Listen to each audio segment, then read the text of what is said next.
The last rays of October sunlight filtered through the bare branches of ancient oaks, casting long shadows across the cracked pavement of Hollow Creek's main street. Jenny Hawthorne pulled her coat tighter around her shoulders, shivering not from the chill in the air, but from the oppressive silence that blanketed the town like a funeral shroud. As dusk approached, the few residents still brave enough to venture outdoors hurried to lock themselves away in their homes. Curtains were drawn, and porch lights flickered to life, feeble beacons against the encroaching darkness.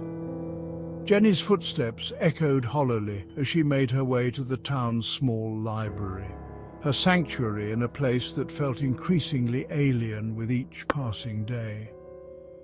For years, Jenny had dedicated herself to unraveling the mystery of Hollow Creek's annual Halloween disappearances. Her obsession had cost her friends, relationships, and at times she feared her sanity. But she couldn't shake the feeling that this year would be different. This year she would find answers. As she reached for the library door, a hand grasped her shoulder. Jenny stifled a scream, whirling to face her assailant. "Miss Hawthorne!"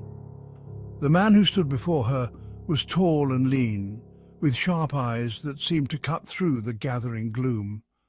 "I'm Detective Mark Reeves. I was hoping we could talk." Jenny's heart raced as she studied the newcomer.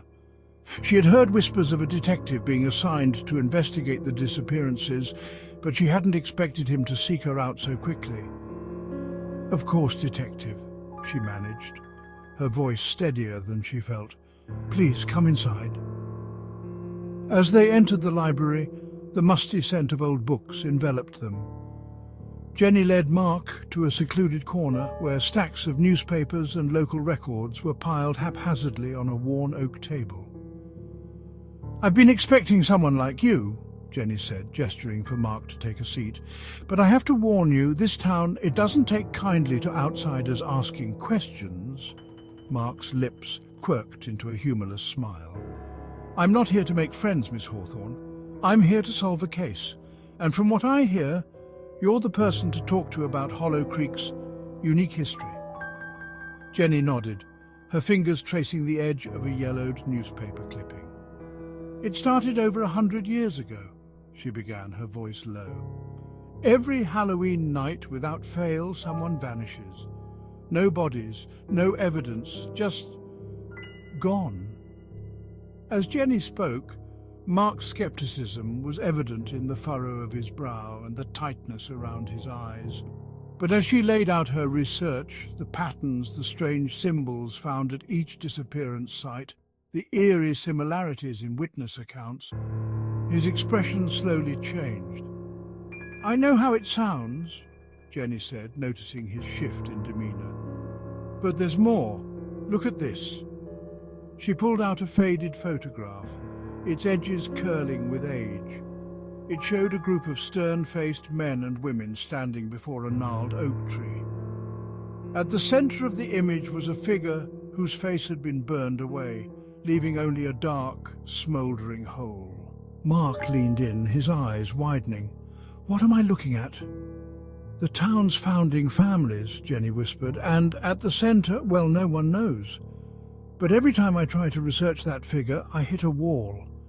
Records vanish, people refuse to talk. It's like the whole town is conspiring to keep this secret buried." As the days crept closer to Halloween, Jenny and Mark delved deeper into Hollow Creek's shadowy past. They discovered hidden tunnels beneath the town, their walls etched with arcane symbols. They uncovered cryptic messages woven into the town's founding documents, hinting at a pact made with something ancient and hungry. The townsfolk watched their investigation with growing unease. Whispers followed them down the street, and more than once, Jenny caught glimpses of hooded figures ducking out of sight as they approached. The very air seemed to thicken with tension as October 31st drew near. On the eve of Halloween, as a blood-red sun sank below the horizon, Jenny and Mark made a chilling discovery. In the basement of the old town hall, hidden behind a false wall, they found a chamber lined with hundreds of candles.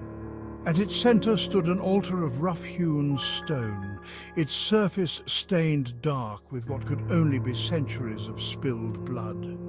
"This is insane," Mark muttered, his hand instinctively reaching for the gun at his hip. "We need to call for backup, get a forensics team in here." But as he turned to leave, the door slammed shut with a resounding boom. The candles flickered to life of their own accord, casting writhing shadows on the walls, and from every corner of the room, hooded figures emerged, their faces hidden in darkness. "You should not have come here," a voice rasped, seeming to come from everywhere and nowhere at once. "The bargain must be kept. The hunger must be sated." Jenny and Mark stood back to back, their hearts pounding in unison as the figures closed in around them. In that moment, as the veil between worlds grew thin and the ancient evil of Hollow Creek prepared to claim its latest victims, they realized the true horror of their discovery. Some secrets, they learned too late, were never meant to be uncovered. And in Hollow Creek, the price of knowledge was higher than anyone could imagine. As the clock struck midnight and Halloween began, a piercing scream echoed through the empty streets of Hollow Creek. By morning, there would be no trace of Jenny Hawthorne or Detective Mark Reeves. The town would mourn, as it always did, and life would go on. But in the shadowy corners and whispered conversations, the truth would remain. A dark bargain, renewed each year in blood and silence, keeping Hollow Creek safe from a horror too terrible to name. And as another year passed, the town would wait, wondering who would be next to peer too deeply into the abyss that lurked beneath its quaint facade. For in Hollow Creek, every ending was just another beginning, and the cycle of terror would continue, unbroken and eternal.